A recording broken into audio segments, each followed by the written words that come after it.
Sa unang gabi ng burol ng yumaong superstar na si Nora Honor, dumagsa ang pamilya, malalapit na kaibigan, at mga kasamahan sa industriya upang magbigay pugay sa iniidolong superstar ng pelikulang Pilipino.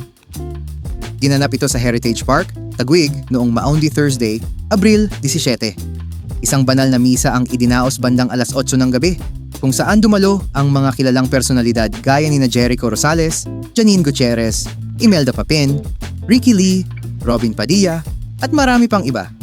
Ibinahagi naman ni Nadia Montenegro na matagal ng kaibigan ng pamilya ang kanyang mga alaala kay Nora Honor, lalo na sa papel nito sa malapit nilang samahan ng anak ni Nora na si Lotlot de Leon. Bilang pagkilala sa kanyang ambag sa sining at kultura ng bansa, isang bandilang Pilipino ang inilatag sa ibabaw ng kanyang ataol at isang military salute ang iginawad ng isang miyembro ng Armed Forces of the Philippines. Isang makabuluhang pagpupugay sa isang tunay na alamat.